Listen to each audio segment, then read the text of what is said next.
Hello everyone. I hope you all are doing well. My name is Brittany Lewis. I am a professional graphic designer and illustrator and tarot deck enthusiast, and Sundays is the day that I work on my dream project, the Cosmic Gateways Tarot. And today we are continuing with the Four of Cups. Now this is going to be really fun, I believe. Last week what we did was we worked on the 3D models for this. This week I'll show you how I use those 3D models to create a scene. Before we get into what we are going to get into, please do me a huge favor and hit the like button if you like these types of streams. If you want to support me as an artist or any of those fun things, please do hit that like button. And if you want to see more, please hit the subscribe button. And if you would like to support me in other ways, there are links down in the description as to how you can hire me for your project. You can purchase work for me and do all kinds of fun and neat things. All right, so let's get into it. So last week we were actually working on posing our character for the Four of Cups. So in our preview screen at the bottom here, we have the original source material for the Four of Cups of the Rider-Waite-Smith Tarot. Looks like it wants to auto save today. There we go. Come on, let's see, let's get it right. So I've already been having like some technical difficulties today, so we're fingers crossed it's gonna be an all right stream. Typically it is.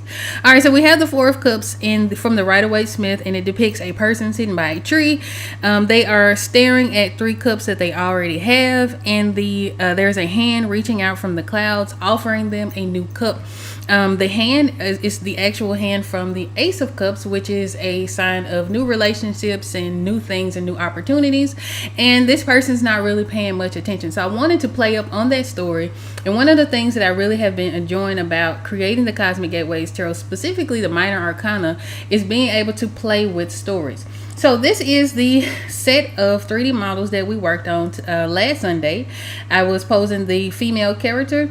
And I actually had the idea of, instead of having a just random hand reaching out from the clouds, I wanted to actually give that hand a body. And I wanted that person, wanted that hand to be associated with an offer from someone, not necessarily like a ghost offer or anything like that. I wanted the offer to come from someone. And so we'll get a little bit into that story. Now, when I was doing this, I had two sort of ideas as to how to pose this picture. I had the first guy who's in the foreground, and he is offering a cup to our main character. And I also had a guy who was sort of standing in the background. I wasn't really sure which one I liked best. Now imagine that there's going to be a tree in the background, and I'll show you a little bit more about that. But there is a second option that I had to go with, or could have gone with, where we have a person sort of reaching around the tree and offering it to her from behind. I kind of liked the idea of having a foreground person because it gave some visual interest. So to help me visualize what I wanted my composition to look like, what I did was I went and researched some oak trees, because oak has some significant spiritual significance. I wanted to do an ancient tree. I wanted to do something with a little bit of mysticism. So I went and found me a tree I liked. I plugged it into the scene, and this helped me sort of visualize what it was that I was after. Now, the story of this card is that our character is sitting by a tree. She has her three cups, and I'll show you the sketch that I came up with for it. She is sitting by the tree. She is sort of paying more attention to her singing bowls than she is to the person in the foreground. This person is very much like our source material, offering her a new opportunity, whether that is a new relationship, whether that is just a new opportunity in general. And she's not really interested right now, right? She has her three cups in front of her. She's already preoccupied. She's a little bit bored, maybe a little disillusioned with the idea of having someone new come into her life. This is sort of the story that I'm aiming to tell. So in this, the way that I wanted to represent like a new opportunity, aside from having the extra character offering her the cup, was to have the cup slightly different from the cups that she already has. And that sort of leans into the idea that this is something new coming into her life, and she already has sort of a routine. She already has her three singing bowls. And I used the singing bowls from the Queen of Cups. So today what I would like to do is we actually have to put some clothes on our male model. Now, last week when we talked about the 3D models, I gave some information about how those models can be used. You can draw on top of them. You can use them as your sort of figure study, and you can sort of have side by side and draw what you see, which is what I did with the the Four of Pentacles. I used the 3D model as sort of a reference, and then I drew what I saw from the pose, right? In this case, just to save myself time, I traced it. I sure did. I traced the male figure because I didn't feel like figuring it out. I didn't feel like trying to get the proportions and things like that right. So I want to show you how, although I am tracing or sort of trace the silhouette of this character, how I'm going to add clothes to him and make him my own and sort of make him his own individual person. And then from there, what we'll do, if we have time, and I think we will go ahead and start the process of laying down flats. And in the process of laying down flats, that will sort of help us establish a color palette. Now, I do really like the idea of having it be very green, very much like our reference that we created with the 3D models. And I'll show you that I have actually added that to my reference panel. In terms of what kinds of clothes to put my male character in, I'm leaning towards dressing him somewhat similar to the Knight of Cups, and I'll show you that as soon as I load here in just a bit. My computers are just a wee bit slow right now, but hopefully it'll speed up in just a second. So we'll see if it'll let us see that. But this is our Knight of Cups from the Cosmic Gateways Tarot, and this is a card that I completed in 2022. Right, so I did this a few years ago. So because this guy is sort of offering her this cup, offering this new opportunity, whether this is a new opportunity for him or with him, or just a new opportunity in general, I do want to sort of have him be a nod to the Knight of Cups, because I've used some of the imagery from the Queen of Cups to do the singing bowls. So this is the Knight of Cups, and I'll show you what the Queen of Cups looks like, because I did have to borrow her singing bowl in order to create the bowls that I did. So this is the Queen of Cups. So you can think that this is a continuation of this particular story, and that's something that I'm really excited about when it comes to creating the minor arcana cards, especially in sequence, is that I can sort of continue the stories between the cards, right? So maybe this is a young Queen of Cups, this is the Knight of Cups, I have no idea. We'll use our imaginations, but whatever or whoever these people are, he's offering her something that she's not necessarily interested in right now. So we are going to put some clothes on them. All right, so what I'm going to do, and okay, so as I traced my 3D models, or as I did my outline, what I did was I included all of the lines that were also within our model. So if I zoom in here, and this happened with the female as well, there are lines within the character. You can draw those lines. You don't necessarily have to, but this helps me plot where the waistline is, where I can put his pants, and all of those things. Because I want to, again, sort of model him somewhat after the Knight of Cups, but I also wanted to keep in mind the scene, right? So he's in an outdoor scene. I don't know if this is summer, spring, or fall, but she has her arms and legs out. So the idea is that's possibly warm. I don't want to have him super overly dressed. Our Knight of Cups is sort of dressed in a winter fur with his armor on and all of these different things. I just want to take elements from it. All right, so what I'm going to do is I already have a layer here because I was working on this earlier, and I decided to save it. Right, I decided to save it so that I could do it with you guys live, and then what we'll do is erase the parts that we don't need, and then we'll go from there. Now, he is a knight, and I really kind of like the placement of this particular line. Let's see if it's going to work for me today.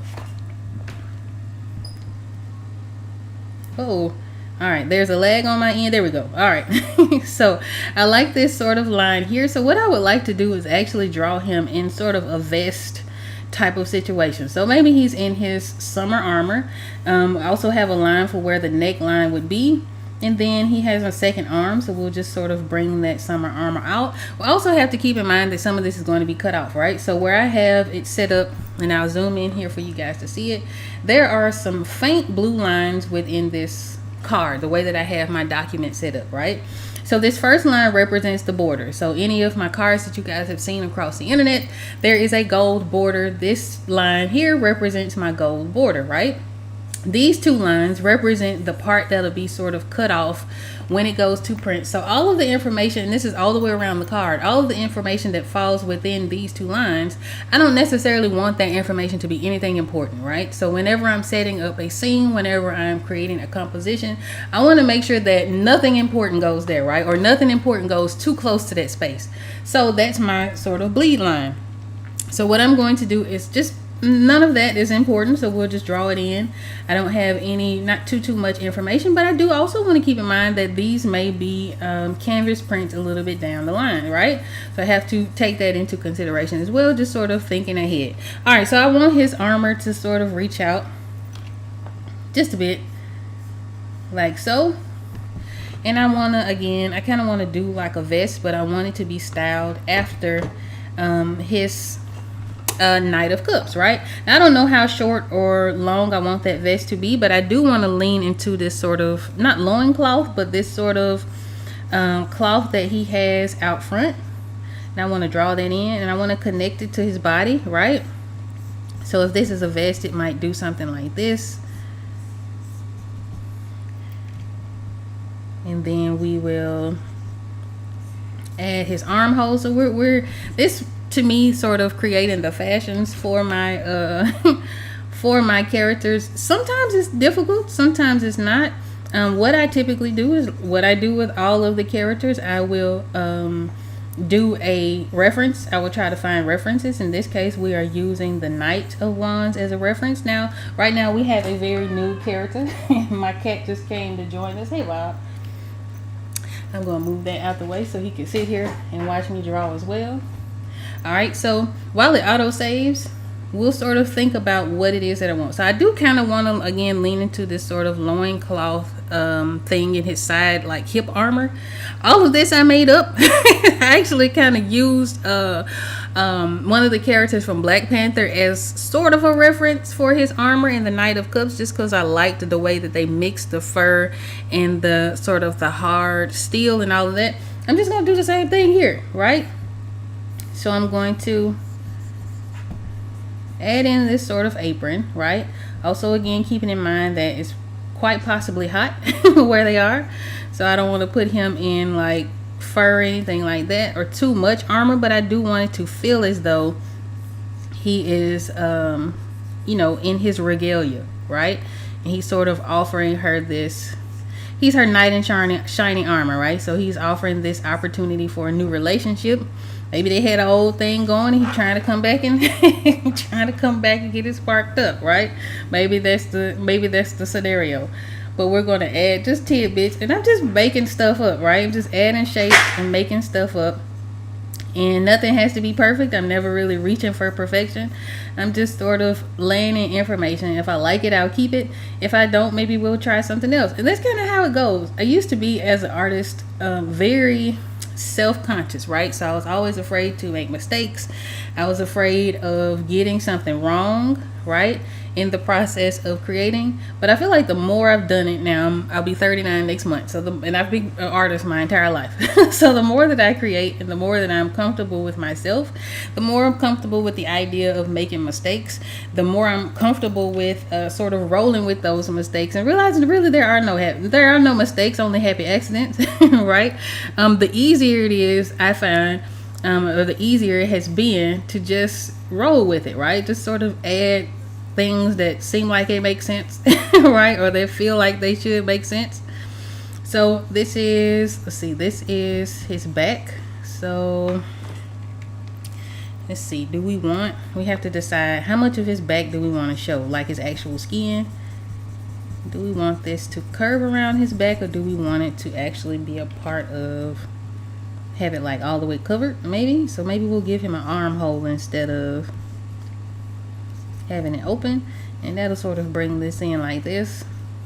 Yeah, so there's no particular rhyme or reason. Sometimes, like I said, I will find references for outfits and things like that. Sometimes I can find something that I like, sometimes not. When I don't, just start making up stuff, right? Start making up stuff. But I do, again, want him to be intentionally associated with the Knight of Cups, right? So again, when we go back to the original source material for the Rider-Waite-Smith and for the Four of Cups, she's getting an offer from the Ace of Cups, right? She's getting the same offer from the same hand as the Ace of Cups. And so to me, that denotes maybe a love interest offer, right? Maybe someone's trying to come into her life, but she's not necessarily interested. Oh, there we go. She's not necessarily interested. in it right now. She's just sort of focusing on what she has in her life at the moment, right? So she has her 3 cups. She ain't even looking at his little cup. He's offering her a little bowl to drink from. She don't want no part. She got 3 big bowls, right? So that is sort of what I would like to lean into. I do want him to feel confident, right? I want him to have that slightly showy energy about him in his costuming.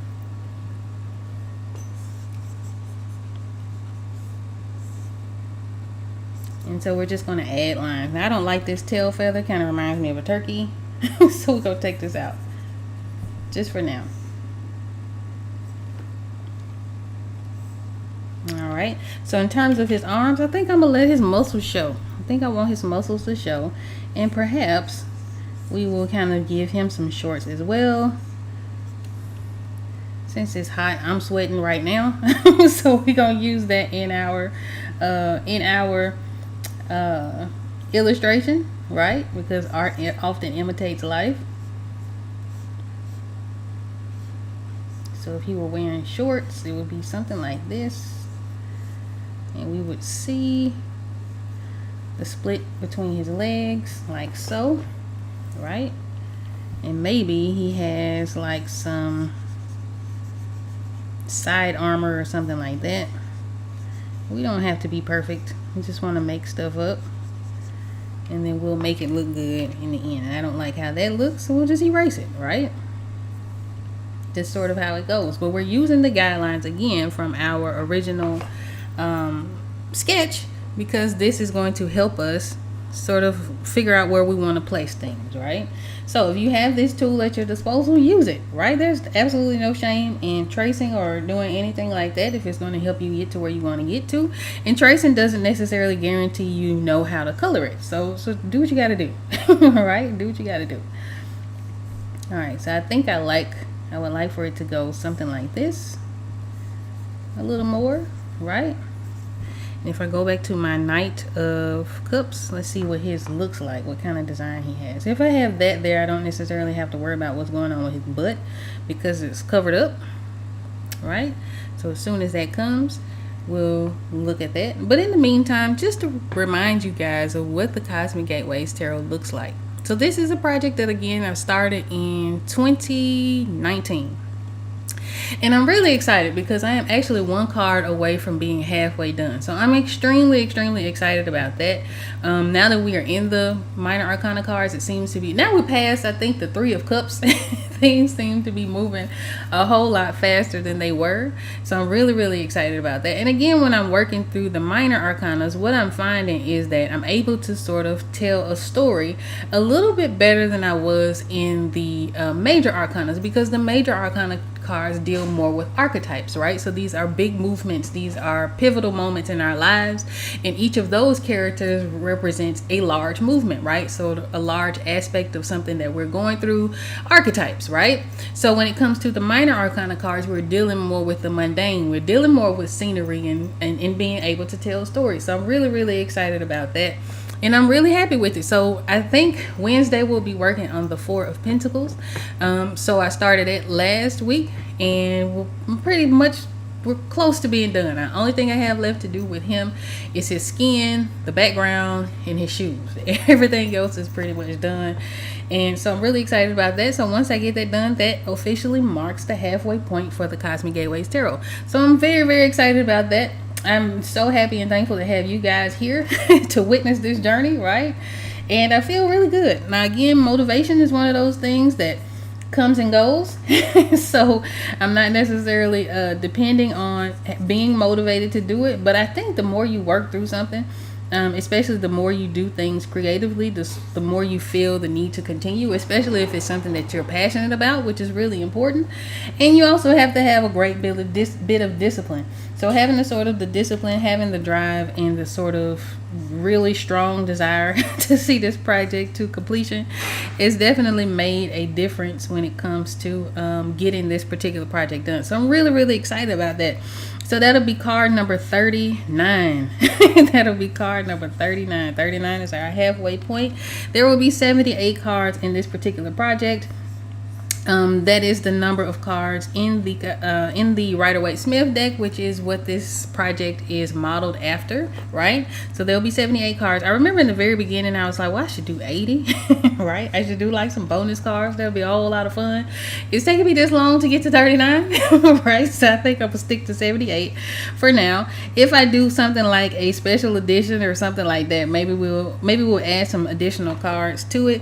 But for right now, I really just sort of want to see this through to completion, and being able to sort of reflect or create the things that I want to see in the way that I would like to create them has been very liberating. It's taught me a lot about myself. It has made me sort of face a lot of the things that maybe I was hiding from or scared to admit or just did not know existed until those things came up. And that's been a very valuable experience. And I think that kind of comes with going after your dreams, right? Because we all come up to believe that we have to work, we have to get an education. We have to do all of these things in order for us to succeed in life. But there are people who are out there taking a chance on their dreams. And I remember my husband was telling me about a documentary that he watched about Nickelodeon, and how none of the people in that at the beginning of Nickelodeon really knew what they was doing. They was just doing something. That's kind of how I approach it. Most people don't know what they do. I would venture to say that nobody knows what they're doing. We're all just sort of trying to figure it out as best we can day by day, as things progress and as we just sort of move our way through life. But if you can do things within your life that you actually genuinely enjoy, that you are actually genuinely passionate about, time just sort of moves at a much more generous pace, right? It doesn't go as fast, like life isn't speeding past. You get to sort of sit back and actually enjoy the process of creating whatever that thing is for you. So I'm always a proponent of not trying, but actually doing the things that you love to do, even if it's just a few minutes out of the day, right? Or a few minutes out of the week if you don't have a whole day to set aside to do something. But you do have to actually set aside time to do it. That's sort of how that goes, right? Because if you don't, before you know it, you'll be at the end of your life and you won't have lived, really, right? You'll just be trying to get by, existing, just trying to survive. And there's no wrong in that. For a lot of us, we lived or grew up in survival mode, right? But I don't believe that is the only way to be. And I think that one of the easiest ways to sort of get out of that survival hustle mentality is to do something that you actually like to do. Right? Whatever that thing is. If it's motorbiking, go motorbike, right? If it's hiking, go hiking. Make time to go hiking maybe once or twice a week. If you like fishing, go fishing. Right? So you have to sort of do what it is that you actually enjoy, so that you can have these moments where you're free. And that's what this creativity, to me, it has granted me a certain level of freedom, right? I don't have to necessarily worry about who likes it. I don't have to worry about who dislikes it. Right? Just kind of create what I want to see. And I don't think that I'm super duper special. I think that if I want to see it, surely there is someone out there in this big old wide world that wants to see it as well. And I sort of hold on to that, and I just keep going. And I want to see you guys keep going. Genuinely, I do. And if you have a project, so let's say for instance, if you have something you're passionate about and you want to come on here and talk to me about it, I would love to have you on. I would love to have you here. All right, so I think that's good enough. It's not great, it's not perfect. I probably could add a little more razzle dazzle to it, so maybe we'll do that. Maybe we'll add, so I like sort of the angular nature of his armor here, so maybe we'll add some of that into this. And then what we'll do is go ahead and lay out our flats. And we will continue making some progress on this thing. So this one may take me a little bit of time, not really sure, just sort of depends. We do have two characters. Our male character does have quite a bit of ornamentation in, but at its core, we're looking at a scene of a woman in the forest, again, minding her own beautiful business, right? And this nice hunky man come up offering her something, right? This bowl. And in this bowl, who knows what's in it? She has no idea. She don't drink from strangers. Right? She's not paying him any attention. She's just sort of minding her peace, right? She might even be a little bit bored. She's contemplating. That is one of the key words for this particular card, contemplation. So she is sort of in contemplation. She is taking into account the things that she has now, right? The things that she has access to now. She's not necessarily ready for anything new. She's not necessarily interested in anything new. Just sort of minding her business, right? And here comes our knight in shining armor, and he is offering her something new, right? Now, whether she takes it, I don't know. She may or may not, because the next card is the Five of Cups, which often deals with heartbreak. So even though our knight he might have the key to help her avoid this next card, right? He may have the key to help her avoid the Five of Cups, but she's just not interested. So that's the story that we're telling with this particular card. I think that's good enough for now. If I feel like it, I may come back and tweak this, but for now, let's work on his head. Do we want him bald? Let's see. Maybe we will. I don't know. Maybe I will make him bald. Our Knight of Cups has a little bit of a Caesar going on. Do we want him to have hair? Let's try it out. Let's say we give him a little hair, right? Low haircut, something like this. We want it to sort of mold to his head, but we'll add a little bit of curl to it. Emphasize his melanin, right? In the pattern of his curls. And we'll sort of fade it out around his neck like that. It's just an indication that we're fading this thing out. He has sideburns, and maybe our knight is a baby-faced man. Do we want him baby-faced? Do we want him to have a beard? Let's see. What would that look like? Something like this? Maybe we can have him bald with a beard. Who knows? Do we like the beard? And shade it in. Maybe. Okay. I don't think I have a bearded guy in this deck yet, so maybe we'll give this guy a beard. And maybe we'll make him bald. I don't know. We'll see. Time being, we're gonna give him a haircut. Something like that. Again, we're going to keep it pretty close to his head, like so. I think we could see a little bit of his ear, so we'll draw that back in. And we have his ear here, right? Like that. Make sure that we emphasize the parts that we need to emphasize, so that we know that the beard here goes sort of in front of his neck. So that means that we need to make sure we can see it, right? Yeah, he's got it going on. All right, I'm gonna have him barefoot. I have her barefoot. We'll have them barefoot in the forest. All right, so from here, what I'm going to do is I'm going to group all of this information into a folder, and I'm going to label that folder sketches. And do this with every single image that I create. And I'll show you what that even looks like with the Queen of Cups, because I do believe I have her still open. So we'll label that sketches, and I'm going to change the blend mode to multiply. That just means that if I draw under it, it'll sort of show the sketch just the same, but it won't sort of take over, right? So we go over to our Queen of Cups. It's the exact same process. With her, she has a sketch folder. By the end of it, the sketch is not visible. I don't work with line art or anything like that. It's just not in my style. So to me, that is a step that I don't necessarily need. But in hers folder, I have all of the sketch material. So I was able to actually bring out the singing bowl because it is its own thing. I think I used a 3D model for her as well.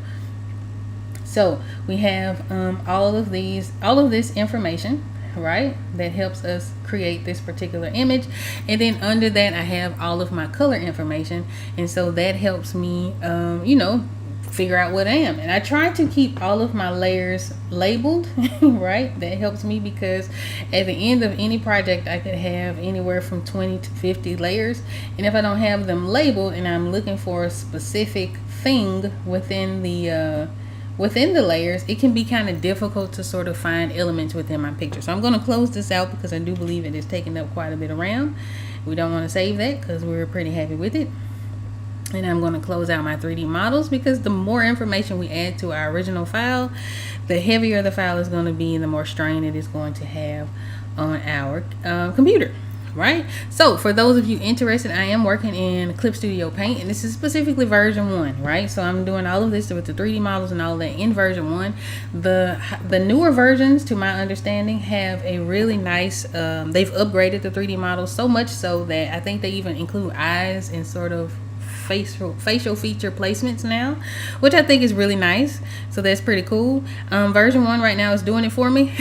I'm still sort of working in it. However, I have considered upgrading, and the only reason that I have considered it is because of the 3D models, right? So I thought that would be real handy to know where facial feature placements are.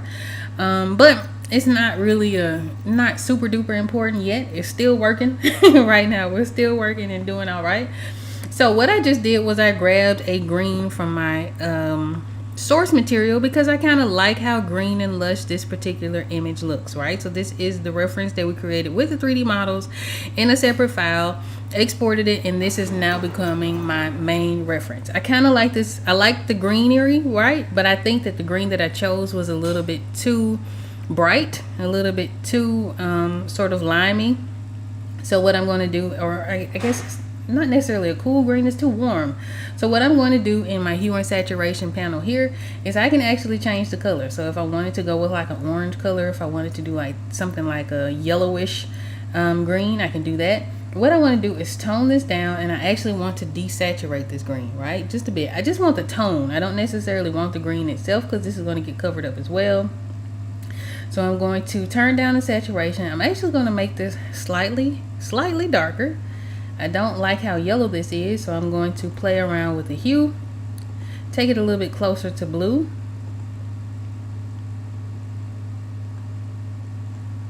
Something like that. And we'll play and tweak the saturation because again, it's a little bit too bright. So this is sort of the saturation level that I like here. And then from here, I might even brighten it up just a bit because it is a dark. And again, I do tend to work quite dark, not necessarily on purpose. I think that's just where my what I tend to gravitate towards, right? Some of that has to do with the fact that my screen is extremely bright, so it's hard for me to see sometimes the color of things. But I think this is a satisfactory green. So I'm going to label this BG for background for now, and we will come back to it a little bit later. Now what we're going to do is we're going to work our way from the back forward, right? That is going to help us organize, or help me organize the layers, so that I know if I paint the girl, that she's not going to be behind the tree when it's time for me to paint those colors, and I don't have to move things around. So we're going to work our way from the back forward.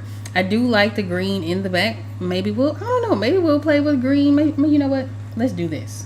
I like the green. I'm going to duplicate it. I'm going to give it a sky blue color, but I'm going to keep the green color for like the grass and moss and stuff like that. So I'm actually going to go back in here and change the color again, starting here, because this will set the tone for the rest of the image. So I'm going to go more blue, right? That's still a little bit more green than I would like. There we go. All right, blue. And I want to tone it down. Or maybe I want to go up. Mostly I want to brighten it.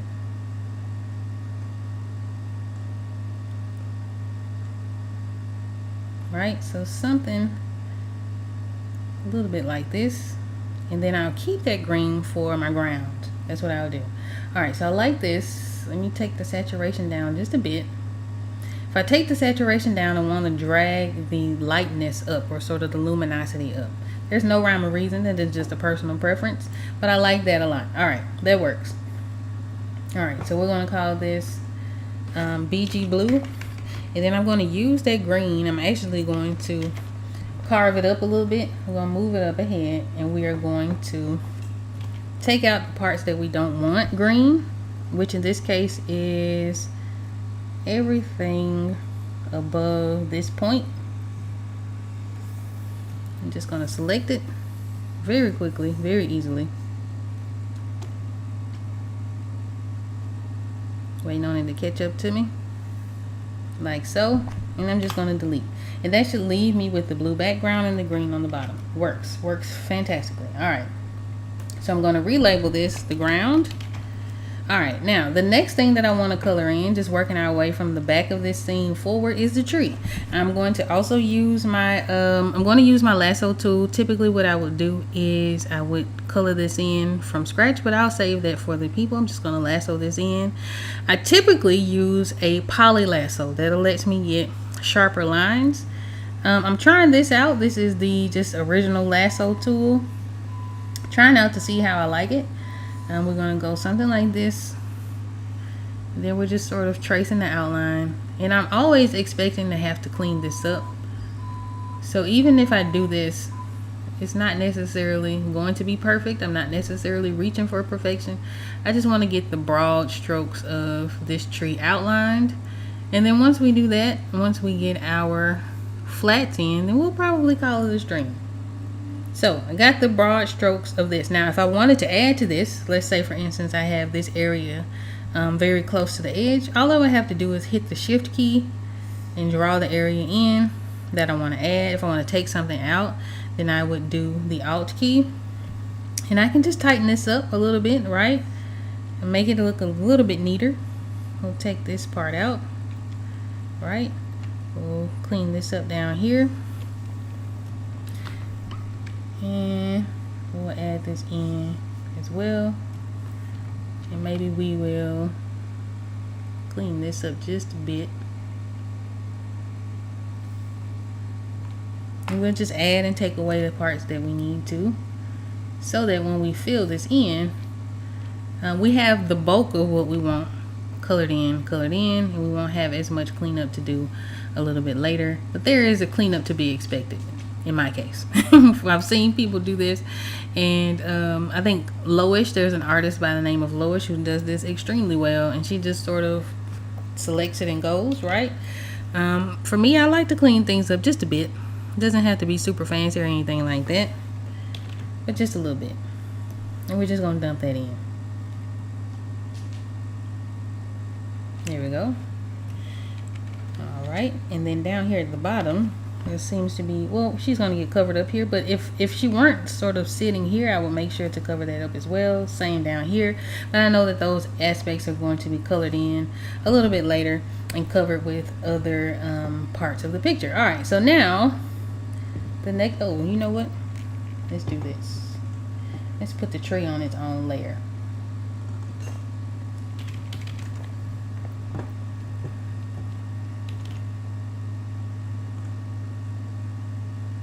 And if I'm not happy with the color, because right now it's looking a whole lot like clip art, what I can do is go in and tweak these individual aspects without necessarily messing up the whole thing. But if I wanted to, and let's say for instance I finished this whole image up and I don't really like how it does, there's a couple of ways that I can fix it. I can either fix it in post-production, which does tend to happen when I go over to Affinity Designer to get it ready for print. What I would do is add layers that help me adjust the color and the tone and balance out the color and all of those things. I can also do that here in Clip Studio Paint. I would just need to add an adjustment layer, and that'll allow me to change the entire thing if I don't necessarily want to change one aspect of it. So that is an option as well. I just like to do it in post because the colors show up, I think, a little more true to form there than they do in Clip Studio, right? All right. So I don't think I have anything on this layer, do I? Nope. Okay, good.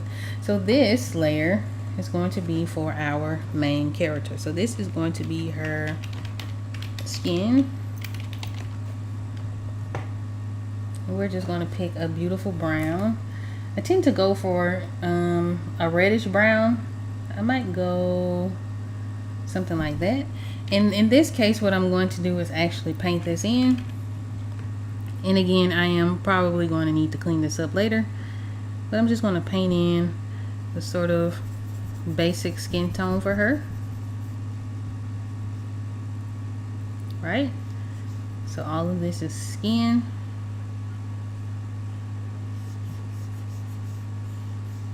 We'll just draw all of this in, and I'm just using a basic round brush. This specific brush comes from the artist Eric Anthony, who sells his brushes, I believe, on a Gumroad. I'm not really sure the website, but if you just look up the artist Eric Anthony brushes, you'll be able to find. He has plenty of brushes. Another set of artist brushes that I really like are Devin Kurtz's brushes, specifically her garden brushes. They do really nice landscapes, which is an area of art that I am not the strongest in. I do get by, don't get me wrong, I get by okay in a landscape, but I'm not super great with landscapes. So her set of brushes really sort of helps ease the process of creating sort of digital illustration landscapes. So I really enjoy hers. Another artist whose brushes I like, I use his for my water, is Aaron Blaze. He also does a lot of art classes. So for those of you who are looking to learn more about digital art, animation especially, he used to work for Disney. I'm not really sure if he still does or not, but he used to work for Disney. So he's really a really great resource for learning animation, if that's someone that you're interested in. But I do like his water brushes. I actually have his lighting class. I did not finish it. I don't even know if I started it, to be quite honest, but I do have it. Right, so one of these days I'll check it out. And I got it because at the time that I purchased it, I understood lighting, but I wanted to learn more dynamic lighting, right? So being able to add two light sources or light sources in unusual places, right? So typically what happens when we're in art is we'll typically light things pretty neutrally, right? So we'll have a light, like I might have a light on this side but nothing on this side, so that helps me know where to place light and where to place shadow. Or I'll have something just really easy for me to have to navigate and deal with, and there's absolutely no wrong in that. I do that quite often, right? But I did want to learn sort of how do you light a scene if the light is underneath a person, or if the light is behind them, or different angles. So I do have his lighting class. Again, I don't think I started it. I can't remember. It's been so long. But he is a great resource as well. So I do have brushes from those particular creators. When I was working in Photoshop, before I switched over to Clip Studio, I used to make my own brushes, which was really nice. I haven't really done that a lot in Clip Studio. I really hadn't had a need to. Hadn't really felt like I needed to. I had so many brushes from Photoshop that I was able to sort of move those over into Clip Studio Paint. So that's been nice. It's been quite helpful. So yeah, those typically I'm only working with this particular round brush from Eric Anthony, or I'm working from like a chalk brush. I think that one was default to the program. It is called Opaque, I think Opaque Brush 2 or something like that. And so that's pretty much all I do, and that's for everything. Not just sort of the illustrations, but anytime I'm doing like a portrait or anything like that, these brushes serve me extremely well. And I used to be one of those types of people that was really interested in like what brushes people were using, because they were getting all kinds of cool effects and things like that. But typically what you will find is that most seasoned digital artists are really only using one or two brushes. I use a total of 3, and one of those is a smudge brush mainly. And then when I need to do like specialty brushes like the Devin Kurtz landscape brushes, then I'll do stuff like that, or use something like that for those instances. Or like when I was working with the 3 of Cups, I used the water brush because that made life a whole heck of a lot easier for me. However, when I did the 2 of Pentacles, which was the woman who's balancing the 2 pentacles on the beach, right, I was able to sort of paint that water in with my plain old chalk brush and with my plain round brush. And so I was able to get a nice I was able to achieve what it was that I was after. So you don't have to have a whole bunch of brushes. The main thing is sort of knowing how things work, knowing how 3D form works, and knowing just enough about light to be able to get by. Right? And then you'll sort of get better as you go. So I'm just going to paint in her skin. I don't know if we'll do all of the flats today. We'll sort of see how long we've been going. We've been going for about 43 minutes or so. So this may be a pretty short live stream. I don't know if I'm going to make it through all of the flats today, but I just wanted to show you what the sketch was looking like, right? How I take the 3D models, even if I'm tracing over them, and sort of make them my own. Now again, just as a warning for those of you who are using the 3D models and will be tracing over them, you don't want to leave them as they are. So even if I sort of trace the basic shape around the 3D model, what you'll find oftentimes is that they will feel quite stiff. So you will want to know where to tweak. You want to know what to tweak right as you're drawing over these so that it looks a lot more lifelike and a lot more natural. Alrighty, so I'm going to go ahead and wrap this up, and I think, you know what, I think I'm gonna end it here. I know this is a super long live, or super short live stream I should say, and typically what we will do is go through all of the flats at one time, but I am hot. It is hot in my home right now. We are in the middle of summer, or we're getting ready, not even in the middle of summer, we're getting ready to jump off into this Memphis heat. This I should say Mississippi heat, because I feel like Memphis is more Mississippi than Tennessee, but in this Memphis heat, it's cranking up, and so I am going to wrap it up here. So this is what we've done so far. We have not done much today. Run off at the mouth a little bit. We haven't done too much, but what I'm going to continue to do off of live, because I'm starting to sweat and I don't want y'all to see me sweating. Right? So what I have done so far, what I will continue to do, is to lay out the flats. I don't really like some of the coloring, right? So I think the green is a little too green, and I think that the brown from the tree is just a weird shade of brown. So I'll go through and tweak all of that, and I will get my character ready, finish her flats, and I may go back into my knight character and get him to a place that I'm a little more satisfied with his costuming. So I'll probably do that off of live, but this is sort of where we are so far. So I'm going to turn all of this off, because I've only really added 4 colors, 3 colors, 4 colors. So I'm going to turn this off. I'm going to show you guys again what the sketch looks like. So we gathered all of the information, and I put it into a folder, and I labeled it sketches. Hey PL. So label it sketches. We went over drawing some of the costume for the knight, or for the man who's offering her the bowl of water. I will probably change this quite a bit, but I did want you guys just to see the process of me drawing on top of the tracing of the 3D models, right? And so I'll change and tweak with, and by the time you guys see it next Sunday, it'll be a whole heck of a lot better, right? But I am very happy with our main character, very happy with the placement of the bowls, and I'm very happy with the tree. So what I will do is continue to work on this, and I will have the flats and things like that done. Now what I would love to show you guys really quickly is the progress on the 4 of Pentacles, because this is the image that we'll be working on during our Wednesday streams. I really enjoy those Wednesday streams. I get a lot of work done. Right? I don't know, I guess it's because I'm not necessarily talking. I'm sort of working at my own pace. We got good music going, so if you like a quieter stream, right, if you want to just co-work with me or study with me or work on your own thing, and we just listen to this beautiful music that I put together for us, we can do that on Wednesdays. I'm working on the 4 of Pentacles, so this is where we are so far with the 4 of Pentacles. So this last Wednesday was the first day that I've actually worked on this. So I came in with a fresh sketch on Wednesday. During that stream, I was able to finish the barrel that he's sitting on, and I believe I got to about 75% done with his vest, and I did his tie. In the meantime, after that stream was over with, after I had taken a good break, had me a snack and some water and all of those good things, I did work on his suit. Now I modeled him after, or dressed him after, the magician card. So I'll show you what that looks like, because I still have those references up as well. I'll show you a little bit about what that looks like. So this is the card that I'll be working on, and probably will be finishing up on Wednesday, right?